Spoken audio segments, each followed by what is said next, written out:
श्री गणेशाय नमः, श्री सरस्वती नमः, श्री कृष्णाय नमः। देखिए, आज आपको श्रीमद् भागवत महापुराण के 11वें स्कंद का 28वां अध्याय श्रवण कराता हूँ। आप प्रेम से मन लगाकर श्रवण कीजिए। 28 अध्याय में ज्ञान योग विस्तार। अब वर्णो संक्षेप सो सज्जन लेहु विचार। भगवान श्री कृष्ण चंद्र बोले कि हे उद्धव, जो मेरी भक्ति में अथवा पूजा में रहे सो यह ज्ञान निष्ठा करे, पराये स्वभाव एवं कर्मों की स्तुति और निंदा न करे, संपूर्ण विश्व को प्रकृति पुरुष करके जाने, मुझसे भिन्न न जाने। जो पराये स्वभाव और कर्म की निंदा करता है अथवा सराहना करता है सो मिथ्याभूत प्रपंच दृष्टि होकर शीघ्र ही ज्ञान से भ्रष्ट हो जाता है। जब इंद्रियगण निद्रा से व्याप्त होता है तब मन से यह जीव स्वप्न देखता है। माया रूप स्वप्न है। पीछे मन भी लीन हो जाता है, तब चेतना नष्ट हो जाती है। तब मनुष्य मृतक समान सुषुप्ति दशा को प्राप्त होता है। इसलिए जिसकी बुद्धि इस विश्व को नाना प्रकार से जानती है वह विक्षेप लय को प्राप्त होता है। वह स्वप्न में जो होता है वही ब्रह्म रूप यह है। यहाँ एक शंका होती है कि श्री कृष्ण ने कहा कि सुंदर कर्म करे तो उसकी बड़ाई नहीं करना और जो कोई बुरा कर्म करे तो उसकी निंदा भी नहीं करना, क्योंकि जैसा स्वभाव जिस जीव का होता है वह वैसा ही कर्म करता है। तो सुंदर वचन श्री कृष्णचंद्र ने किसके लिए कहा? गृहस्थ किसी भी निंदा स्तुति न करे कि विरक्त किसी की निंदा स्तुति न करे, यह बात बताओ। इसका उत्तर है, यह वचन भगवान ने विरक्तों के लिए कहा है और विरक्तों में जो कोई सन्यासी हो तो उसके लिए भी कहा है। सन्यासियों में जो कोई परमहंस हो जाते हैं उनके लिए तो निश्चय ही कहा है। तात्पर्य यह है कि सब साधु महात्माओं को किसी की निंदा स्तुति नहीं करना चाहिए। यह श्री कृष्ण के वचन गृहस्थ लोगों के लिए नहीं है। और जो वस्तु ही नहीं केवल ब्रह्म है उसमें यह भला हुआ यह बुरा हुआ, इतना भला इतना बुरा, इसका क्या कहना? इसका धरा हुआ नाम सब मिथ्या है। मन में ध्यान करते हैं और नेत्रों से जो देखते हैं सो सब मिथ्या है। यहाँ भला बुरा कहे तो सब अपना ही अज्ञान भ्रम है, जिसे प्रतिबिंब की जाएं सीपी में रूपे की बुद्धि मिथ्या है। कार्य को करते हुए उसी प्रकार यह देहादिक भाव मरने तक भय देते हैं। वेद में जो सृष्टि कही है सो आप ही ब्रह्म विश्वरूप होकर प्रकट होते हैं। आप ही उत्पन्न हो, आप ही सृजते हैं और आप ही रक्षा करते हैं। आप ही संहार करते हैं और जिसका संहार करते हैं वह आत्मा ही है। आत्मा जो सबसे पृथक निरूपण किया है उससे कोई पदार्थ पृथक नहीं है। यह अध्यात्म अधिदेव और अधिभूत रूप जो प्रतीत होता है सब माया रचित होने से निर्मूल है। यह अध्यात्मादि 3 प्रकार का गुण युक्त संसार आत्मा में माया के द्वारा भासता है। जो पुरुष यह मेरी कही हुई ज्ञान विज्ञान की चेष्टा को जानते हैं वे किसी की निंदा स्तुति नहीं करते। सूर्य की भांति समान होकर लोकों में विचरण करते हैं, वह कैसे हो सो प्रकार कहते हैं। जो वस्तु आदि अंत युक्त हैं वह मिथ्या है। यह जानकर प्रत्यक्ष उपजे और नष्ट हुए जगत को अनुमान वेद और अपने अनुभव से ऐसे जाने कि जो यह दिखता है सो सब मिथ्या है। यह ज्ञान जब दृढ़ हो जाए तब निसंग होकर विचरण करे। उद्धव जी बोले कि हे भगवान, आत्मा स्वयं प्रकाश है, ज्ञान रूप है, देह जो जड़ है तो यह संसार किसको लगता है? हे प्रभु, यह संसार आत्मा का है अथवा देह का है? इसका आत्मा ही दृष्टा है, वही देखता है। देह तो जड़ है, आत्मा जड़ नहीं परंतु देखने वाला है। आत्मा अव्यय है, सगुण है, शुद्ध है, स्वयं ज्योति है, आवरण रहित है। और देह तो जड़ है परंतु इसका संयोग काष्ठ और अग्नि से है। जैसे अग्नि और काष्ठ भिन्न नहीं है, इसी प्रकार आत्मा में एकता है। इन दोनों में संसार किसी को भी संभव नहीं, और जो संभव है तो भी अग्नि प्रकाशक है, काष्ठ प्रकाश्य है। यद्यपि सत्य है परंतु तो भी संसार का अविवेक कारण है। तो इसके उत्तर में कहते हैं कि जहाँ तक देह, इंद्रिय और प्राणों से आत्मा का संबंध है, वहाँ तक मिथ्या भी संसार भासता है। यद्यपि आत्मा का और इंद्रियों का संबंध नहीं, परंतु तो भी अविवेक से मान लेते हैं। उद्धव जी बोले कि देह तो असत्य है, इसको संसार क्या भासता है। तो इसके उत्तर में भगवान श्री कृष्णचंद्र कहते हैं कि यद्यपि विषय भोग की वस्तु पास नहीं, परंतु तो भी संसार नहीं जाता, क्योंकि इसका ध्यान विषयों में रहता है। इससे संसार होता है और स्वप्न में अनर्थ को देखता है। अब तर्क करते हैं कि ध्यान से जो विषय की स्फूर्ति है वह तो जीवन मुक्ति से भी निवारण नहीं होती, तो मुक्ति किसी को हो ही नहीं सकती। इसके उत्तर में कहते हैं कि जैसे सोचने वाले को स्वप्न भी अनर्थ देता है, वही तो जागता रहे तो जागने वाले को अनर्थ नहीं होते। ऐसे ही जीवन मुक्त पुरुषों को विषय की स्फूर्ति अनर्थ नहीं कर सकती। शोक, हर्ष, भय, क्रोध, लोभ, मोह, काम, जन्म और मृत्यु वह सब अहंकार से हैं। आत्मा को यह कुछ नहीं लगते। देह, इंद्रियों, प्राण और मन का अभिमान कर यह आत्मा ही उनके मध्य में स्थित जीव हैं। इसी से गुण कर्ममय मूर्ति है और इन्हीं गुण कर्म से पुरुष बंधा रहा है। इसी कारण ईश्वर के अधीन होकर सब संसार में दौड़ते फिरते हैं। सूत्र और महत्त्व आदि नाना रूप से अनेक प्रकार का कहा है। इस प्रकार के अहंकार से सब जब यह जीव बंध रहा है तब ज्ञान से मुक्ति होती है। सो कहते हैं कि वचन, मन, प्राणी में अहंकार निर्मूल है।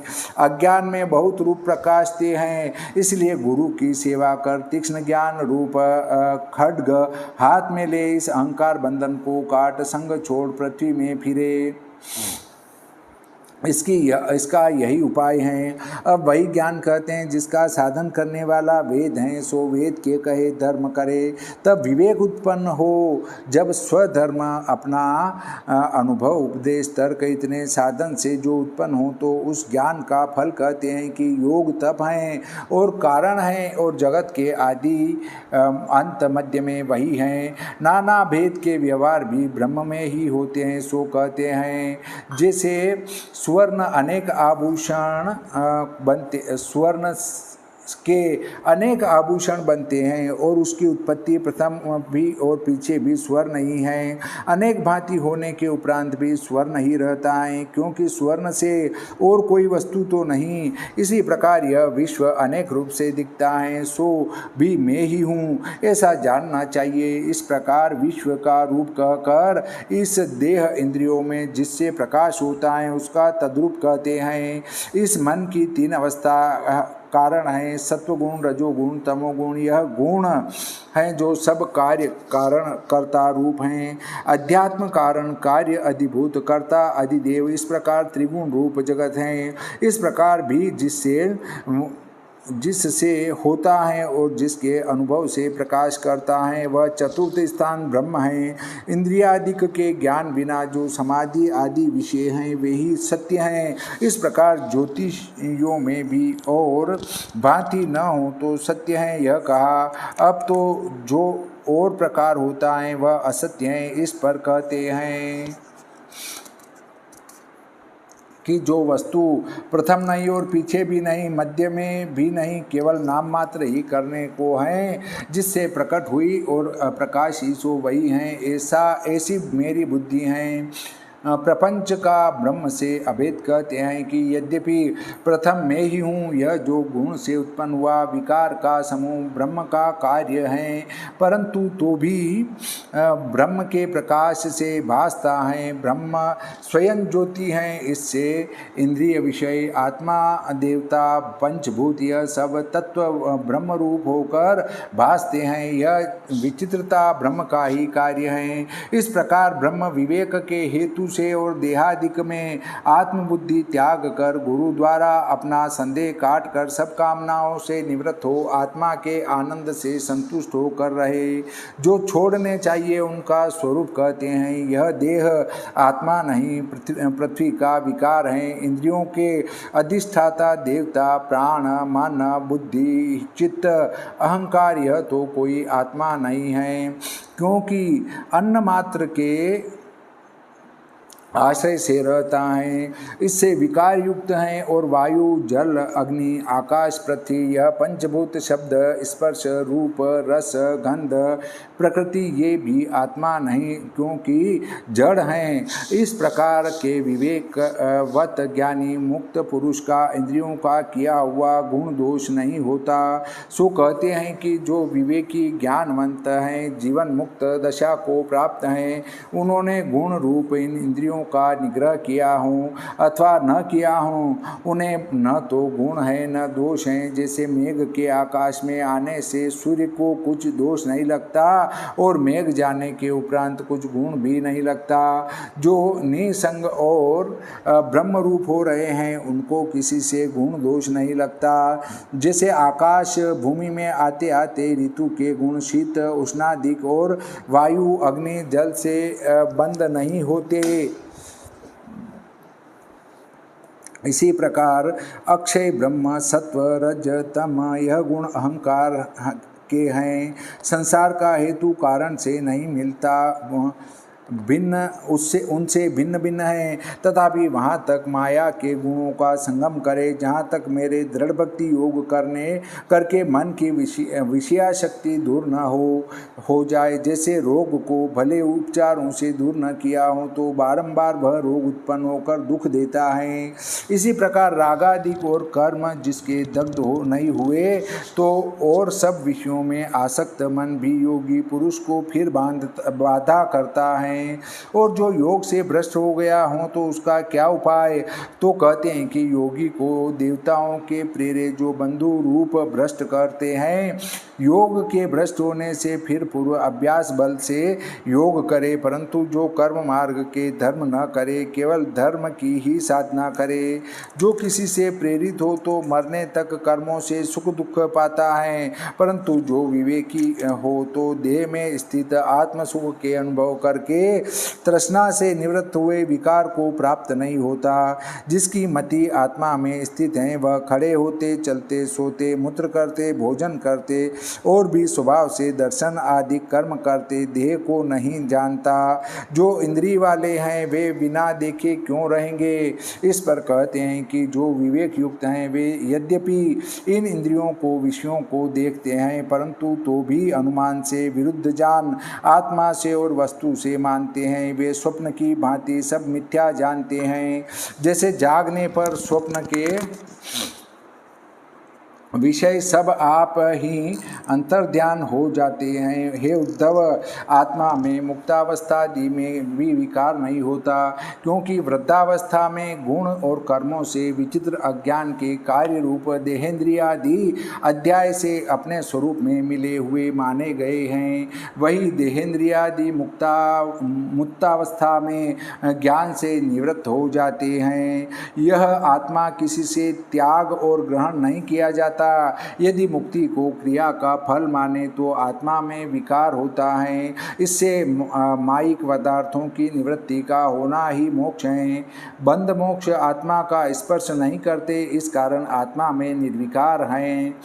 जैसे प्रथम से ही विद्यमान घटादिक पदार्थों में कुछ विकार नहीं करता, इसी प्रकार मेरी अध्यात्म विद्या मनुष्यों के मन में के अंधकार को दूर करती है, परंतु आत्मा में कुछ विकार नहीं होता। आत्मा तो जिस स्थिति में स्थित है उसी में रहता है। यह स्वयं प्रकाश जन्म रहित ज्ञान विज्ञान से भी जाना नहीं जाता।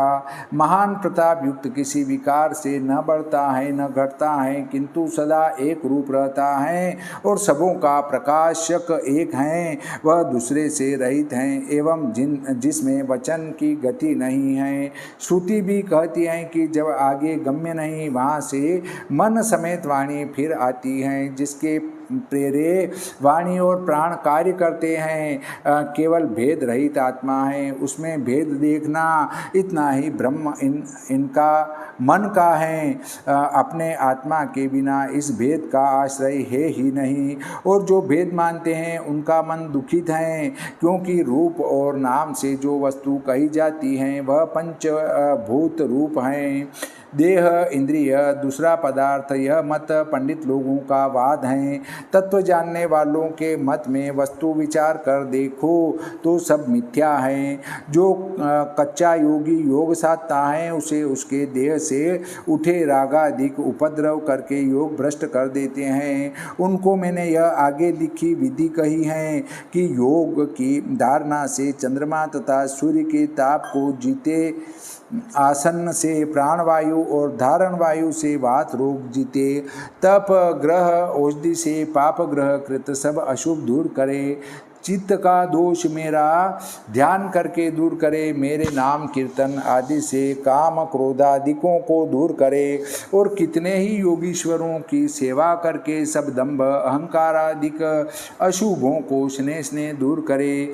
कितने ही योगीश्वर इस देह को समर्थ तरुणता में अनेक उपायों से स्थिर करके पर काया प्रवेश की सिद्धि के लिए योग करते हैं, ज्ञान की निष्ठा नहीं करते, और जो कुशलता हैं सो उनका आदर नहीं करते, क्योंकि देह सिद्धि का नित्य सेवन करते करते प्राणायामादिक प्रभाव से शरीर में हो ही जाता है।